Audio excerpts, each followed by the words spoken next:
Welcome back to the Scholarly Stars study platform. आज के इस वीडियो में हम बात करेंगे क्लास 6 के चैप्टर नंबर 7 की, जिसका हाफ पार्ट हमने कवर कर लिया है। रिमेनिंग हाफ पार्ट हम कवर करेंगे।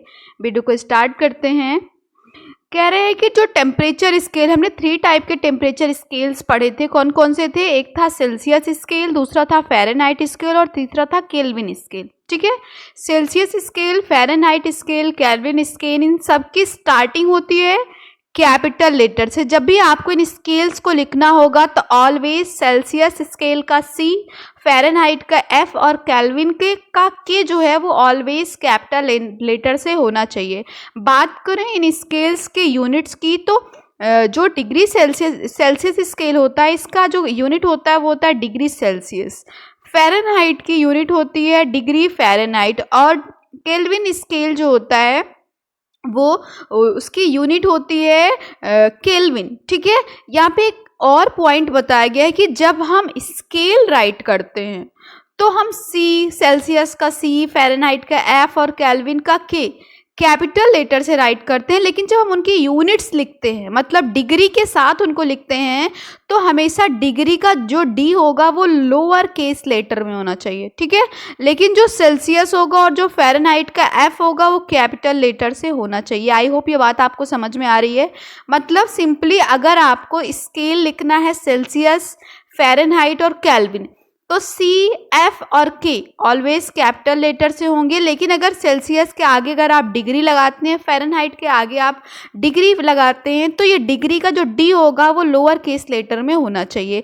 बात करें केल्विन की यूनिट की, अगर हम यूनिट लिखते हैं तो केल्विन का K always lower case letter में होता है।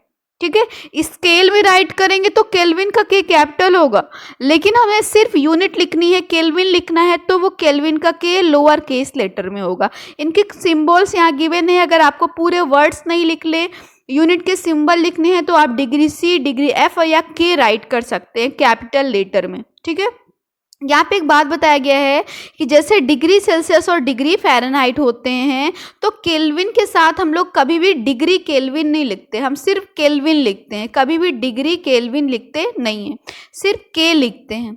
ठीक है, आगे ये बताया गया है कि ये कभी भी हम ऐसा नहीं करते कि इनको लिखने के बाद हम फुल स्टॉप लगा दें। ठीक है, आपने डिग्री C के बाद डॉट नहीं लगाना है, स्टॉप नहीं लगाना है। और लास्ट में बताया गया है कि जब भी आप किसी बॉडी का टेम्परेचर को लिखेंगे तो हमेशा जो डिजिट होगा और जो यूनिट होगा, नंबर जो होगा और जो यूनिट होगा, उसके बीच में एक प्रॉपर स्पेस लेफ्ट करेंगे। एकदम कंजस्टेड तरीके से नहीं लिखेंगे कि बिल्कुल जगह ना हो। 37 और डिग्री सेल्सियस 98.6 और फ़ारेनहाइट के बीच में प्रॉपर स्पेस होना चाहिए। चलिए वीडियो को आगे बढ़ाते हैं, नेक्स्ट टॉपिक पे आते हैं। नेक्स्ट टॉपिक में एक क्वेश्चन पूछा गया है कि क्या जो है आप क्लिनिकल थर्मोमीटर का यूज़ बॉइलिंग वाटर के टेम्परेचर को मेज़र करने के लिए या आइस के टेम्परेचर को मेज़र करने में कर सकते हैं। क्वेश्चन है कि आइस का टेम्परेचर अगर आपको मेज़र करना है या बॉइलिंग वाटर का टेम्परेचर मेज़र करना है तो आप क्लिनिकल थर्मोमीटर को यूज़ में ला सकते हो। The answer will be no. Why is it so? क्योंकि जो क्लिनिकल थर्मोमीटर होता है उसका रेंज होता है 35 degree Celsius to 42 degree Celsius.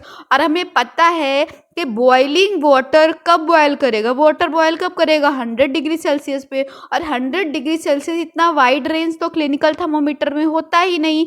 या आइस का फॉर्म होगी 0 डिग्री सेल्सियस पे, और 0 डिग्री सेल्सियस इतना लोअर टेम्परेचर रेंज जो है वो क्लिनिकल थर्मोमीटर में है नहीं, तो हम इनको क्लिनिकल थर्मोमीटर से मेज़र नहीं कर सकते। तो फिर आप कैसे मेज़र करेंगे बॉयल वाटर के टेम्परेचर को या आइस के टेम्परेचर को आप कैसे मेज़र करेंगे? इसके लिए हमें एक और थर्मोमीटर के बारे में पढ़ना पड़ेगा जब धीरे धीरे हम आगे की तरफ बढ़ रहे हैं। या थोड़ा सा और रिमेनिंग टॉपिक है, देख लेते हैं। कह रहे कि पहले के टाइम पे जब लोगों के पास थर्मोमीटर नहीं हुआ करता था, तब लोग क्या करते थे? तब लोग बच्चों के या कोई भी पर्सन जो सिक है, इल है, उसके पल्स रेट को मेज़र करके पता करते थे कि उसको फीवर है या नहीं। पल्स रेट अगर डाउन है इट मीन्स उसे फीवर है, पल्स रेट नॉर्मल है इसका मतलब वो हेल्दी है। ठीक है, लेकिन ये हमेशा एक्यूरेट नहीं रहता था। एग्जैक्टली आप इससे नहीं बता सकते। मे बी कोई पर्सन ठीक है, हेल्दी है, लेकिन उसका पल्स रेट डाउन हो गया है, तो आप उसका झूठ मूठ का समझ लेंगे कि उसको फीवर है। तो ये एक रिलायबल इंडिकेटर, फीवर का रिलायबल इंडिकेटर पल्स रेट को मेजर करके नहीं बताया जा सकता है। ठीक है, इसके लिए आप क्या यूज में लाएंगे? इसके लिए आपको क्लिनिकल थर्मोमीटर यूज में लाना पड़ेगा। आप बात करेंगे बॉइलिंग टेम्परेचर या आइस के टेम्परेचर को मेजर करने के लिए आप कौन सा थर्मोमीटर यूज में लाएंगे? तो हमारा टॉपिक आ जाता है लेबोरेटरी थर्मोमीटर। एक यूनिक टाइप का थर्मोमीटर है जिसके बारे में अभी हम थोड़ा सा और पढ़ेंगे। What is laboratory thermometer? Let's start. कह रहे हैं वैसे तो लेबोरेटरी जो थर्मोमीटर होते हैं वो बहुत सारे टाइप के होते हैं, लेकिन एक ऐसा थर्मोमीटर आपके स्कूल का जो लैब है, लेबोरेटरी है, वहाँ पे इस तरीके का कुछ थर्मोमीटर जरूर आपको देखने को मिलेगा। ठीक है, ये फिगर 7.3a में जो थर्मोमीटर गिवन है, कुछ इस तरीके का थर्मोमीटर आपको आपके स्कूल के लैब में दिखाई देगा।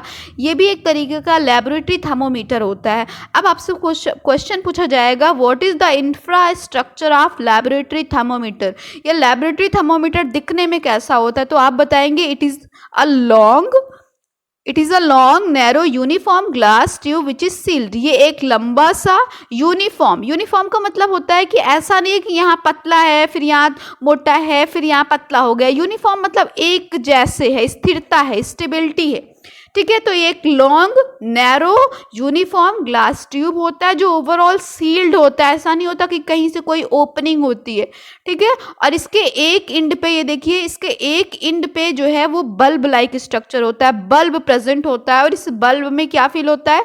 इस बल्ब में एक लिक्विड फील होता है जिसे हम कहते हैं अल्कोहल या मरकरी। थोड़ा सा और देखते हैं क्या है इसमें। कह रहे हैं कि लेबोरेटरी थर्मोमीटर देखने में long narrow uniform glass tube के जैसे होता है जो कि कंप्लीटली सील्ड होता है। इसके एक इंड पर बल्ब होता है, इस बल्ब में एक लिक्विड फिल होता है और वो लिक्विड जो होता है आउटसाइड द बल्ब, और बल्ब के बाहर जो ट्यूब होता है उसमें एक नैरो कॉलम बना होता है जिसमें रीडिंग लिखी हुई होती है। ये सारी रीडिंग्स जिसमें लिखी हुई है, पूरा ओवरऑल एक नैरो कॉलम है। और ये डिग्री जो ये लेबोरेटरी फ़ारेनहाइट होता है, इसमें जो टेम्परेचर होता है वो डिग्री सेल्सियस में मार्क्ड होता है। ठीक है, और जैसा जैसा टेम्परेचर बढ़ता रहता है इसके अंदर जो लिक्विड होता है वो ऊपर की तरफ राइज करता है, जिससे हम बॉडी के टेम्परेचर को मेजर कर लेते हैं। अब बात करते हैं इस बल्ब में जो लिक्विड फिल होता है उसका नाम क्या होता है? वो या तो अल्कोहल होता है या तो मरकरी होता है उसमें। और ये अल्कोहल या मरकरी जो है धीरे धीरे ऊपर की तरफ राइज होता है, तो हमें पता चल जाता है टेम्परेचर कितना है।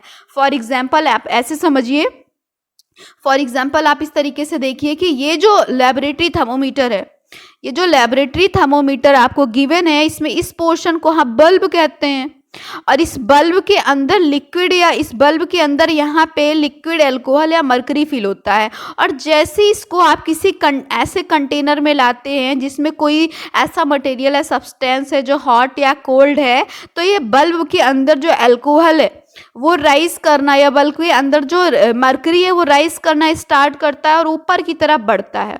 और जहां आकर स्टॉप हो जाता है हम वही रीडिंग देख लेते हैं और पता कर लेते हैं तो एक्चुअल में उस सब्सटेंस का टेम्परेचर कितना है।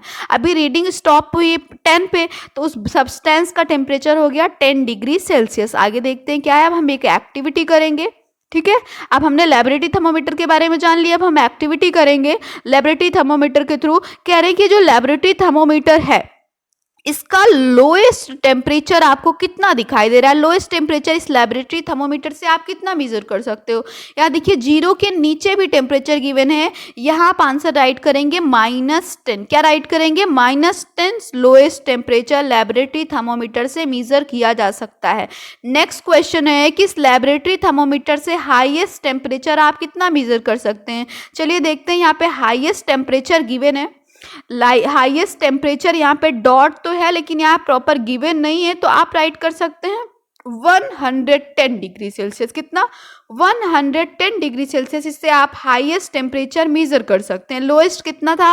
-10 था। अब लास्ट क्वेश्चन पूछा है कि लेबोरेटरी थर्मोमीटर का रेंज क्या होता है। यहाँ पे प्रॉपर्ली गिवन है कि लेबोरेटरी थर्मोमीटर का रेंज है -10 डिग्री सेल्सियस से 110 डिग्री सेल्सियस। कुछ प्रिकॉशंस भी गिवन है कि जब आपको लेबोरेटरी थर्मोमीटर यूज़ करना है तो क्या क्या सावधानियां रखनी पड़ेगी। इसको बड़ा हैंडल विथ केयर। क्यों? क्योंकि इस ग्लास का बना होता है, जैसे किसी हार्ड ऑब्जेक्ट से ये जो है टच होगा, हिट होगा, ये ब्रेक हो जाएगा, ठीक है। और कभी भी लेबोरेटरी थर्मोमीटर को यूज करते टाइम इसके इस बल्ब वाले पोर्शन को हमें नहीं पकड़ना। ऑलवेज हमें ये जो होल्डर वाला पोर्शन है यहाँ पे, इस होल्डर वाले पोर्शन को पकड़ करके अपनी एक्टिविटी करनी है, क्योंकि बल्ब वाले साइड को आप टच कर लोगे तो वो आपके हैंड का टेम्परेचर बताने लगेगा, ठीक है। वो जो ऑब्जेक्ट है जो आपको मीजर करना है, जिसका टेम्परेचर, उसका टेम्परेचर थोड़ी बताएगा। अब आपने उसको हैंड से टच किया हुआ है और बल्ब में मरकरी और एल्कोहल है तो वो आपकी बॉडी का टेम्परेचर मीजर करेगा, ठीक। एक और एक्टिविटी है, देखते हैं क्या एक्टिविटी में कह रहे हैं कि आपको बताना है how much is the temperature difference indicated between two bigger marks. अगर हम किसी भी दो बिगर मार्क्स की बात करते हैं तो उनके बीच का टेम्परेचर डिफरेंस कितना होता है। चलिए देखते हैं कितना होता है।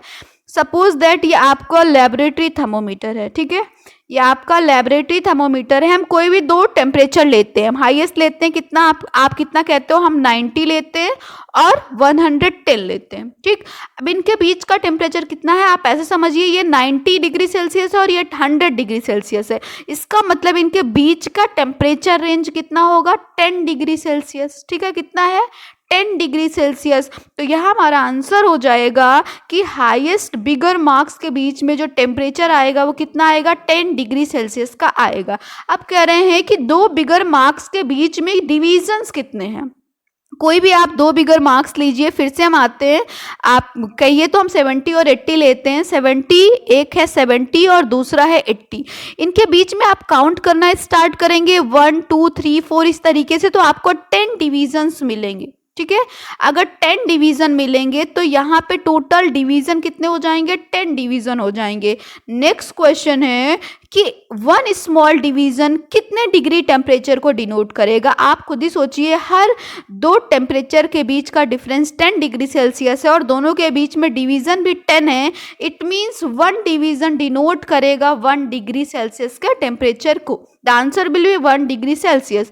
लास्ट क्वेश्चन है, इस थर्मोमीटर से स्मॉलेस्ट वैल्यू क्या रीड की जा सकती है। स्मॉलेस्ट वैल्यू जो है वो हम 1 मेजर कर सकते हैं। कितना, 1 डिग्री सेल्सियस हम मेजर कर सकते हैं। और यही जो क्वेश्चंस के आंसर मैंने बताए, ये वही सारे आंसर्स यहाँ पे गिवन है कि टेम्परेचर का डिफरेंस पहले में कितना आया, 10 डिग्री सेल्सियस हाईएस्ट डिफरेंस आया। लोएस्ट स्मॉल डिवीजन कितना बताएगा, 1 डिग्री सेल्सियस बताएगा।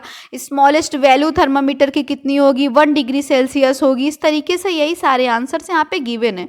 अब इन्होंने कहा कि हमने आपको सब चीज़ें बता दी कि what is laboratory thermometer, how, but अब हम जानेंगे कि लैबोरेटरी थर्मामीटर हम जान गए हैं। अगर हमको कोई एक्सपेरिमेंट करना है तो क्या सही तरीका होना चाहिए, कैसे लैब में जाने के बाद हम लैबोरेटरी थर्मोमीटर का यूज़ करेंगे किसी भी ऑब्जेक्ट के या कोई भी सब्सटेंस है उसकी बॉडी का टेम्परेचर मेजर करने के लिए। तो सबसे पहला प्रिकॉशन जो आता है वो ये आता है कि थर्मोमीटर, जो आप लैबोरेटरी थर्मोमीटर यूज़ करेंगे, वो लैबोरेटरी थर्मोमीटर का जो ये बल्ब वाला पोर्शन है, जिस लिक्विड का, जिस भी सब्सटेंस का टेम्परेचर मेजर करना है, उसमें कंप्लीटली इमर्स्ड होना चाहिए। इमर्स्ड का मतलब पूरी तरीके से डूबा हुआ होना चाहिए। साथ में एक और चीज़ जो याद रखनी है कि ये जो लैबोरेटरी थर्मोमीटर है ये सिर्फ उस लिक्विड को टच होना चाहिए, उस बल्ब का, इसका बल्ब वाला पोर्शन, ना कि इस कंटेनर के बॉटम को, ना तो इस कंटेनर के बॉटम को टच करना चाहिए, ना तो इस कंटेनर के साइड को टच करना चाहिए। क्यों, वाई इज इट सो?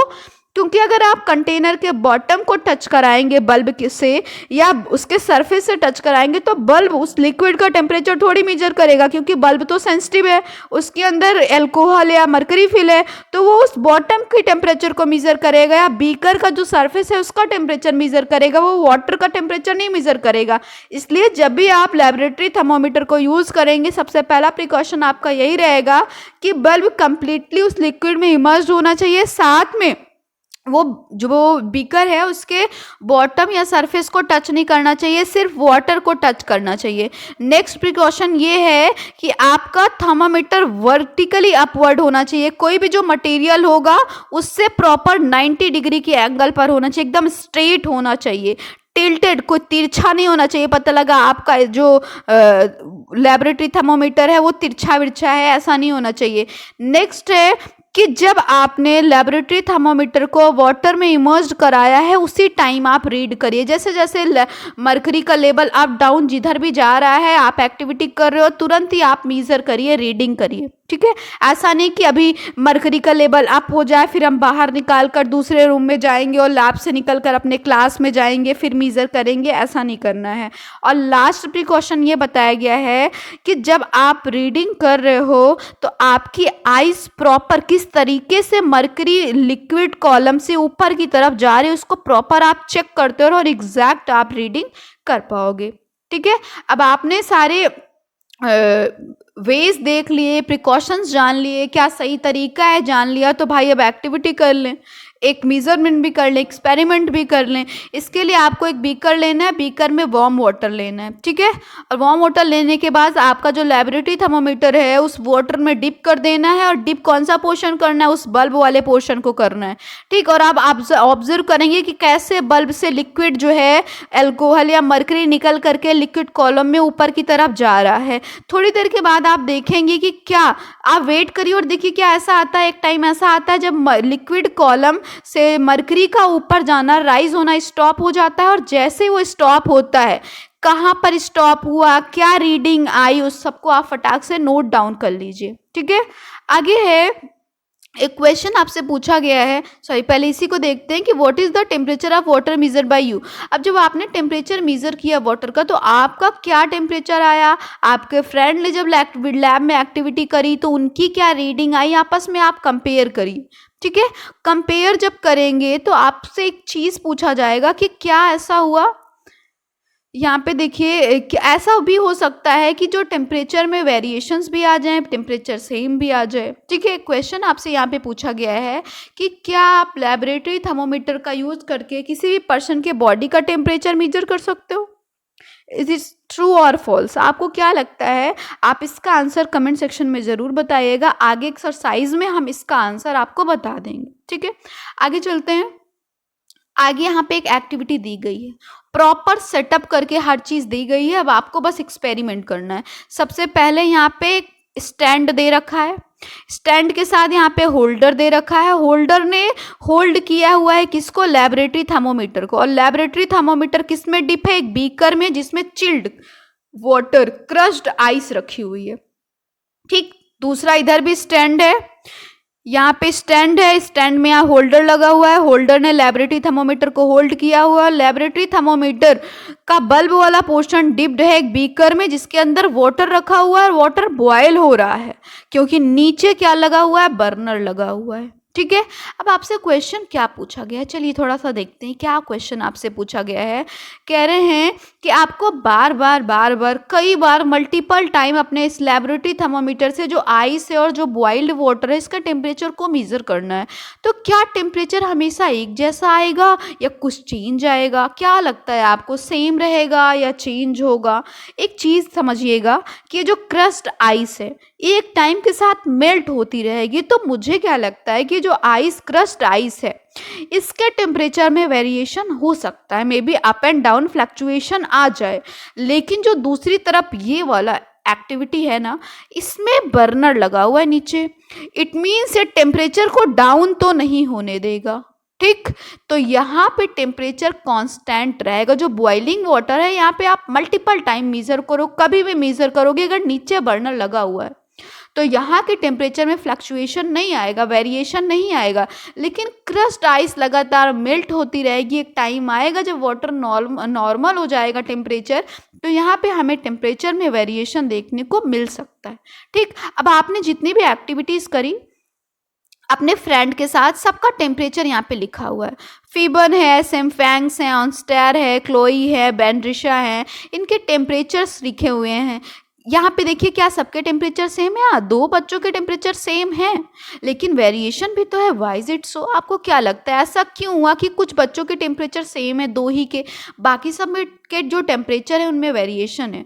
हो सकता है कि उनको proper correct way of reading temperature ना पता हो। उन्होंने वो जो मेथड था जिसमें हमने पढ़ा था कि इमर्स्ड होना चाहिए, बल्ब कंटेनर के बॉटम को टच नहीं करना चाहिए, वर्टिकल होना चाहिए, तुरंत ही रीडिंग करना हो, करेक्ट वे उन्हें ना पता हो, सही से रीडिंग ना की हो, इसलिए फ्लक्चुएशन आ गया, वेरिएशन आ गया, या मल्टीपल रीजंस हो सकते हैं।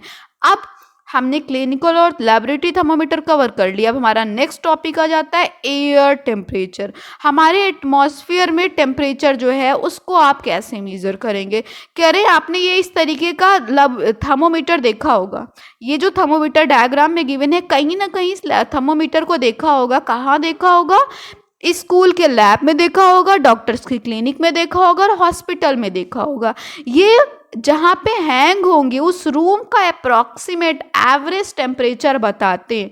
ठीक है, ये एक ऐसा थर्मोमीटर होता है जो पूरे दिन का मैक्सिमम कितना टेम्परेचर रहने वाला है, मिनिमम कितना टेम्परेचर रहने वाला है, एक साथ बता देता है। मैक्सिमम मिनिमम एयर टेम्परेचर ये पूरे दिन का बताता है।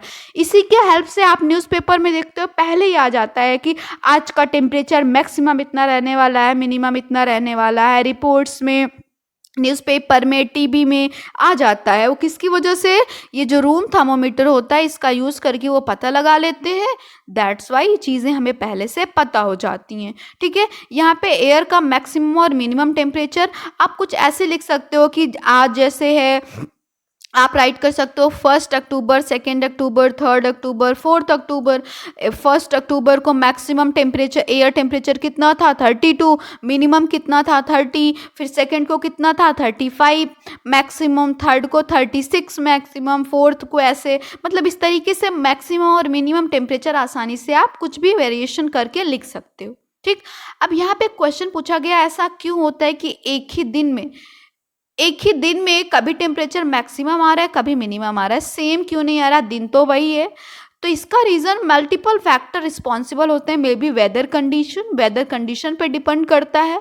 सुबह मॉर्निंग में जो है थोड़ा सा वेदर ठंडा होता है, आफ्टरनून में ज़्यादा गर्मी होती है, इवनिंग में फिर से कूल डाउन हो जाता है, तो वो उसके अकॉर्डिंग टेम्परेचर वेरिएबल हो जाता है। साथ में अगर समर सीजन है तो दूसरा टेम्परेचर हो जाएगा, स्प्रिंग है तो दूसरा, विंटर है तो दूसरा।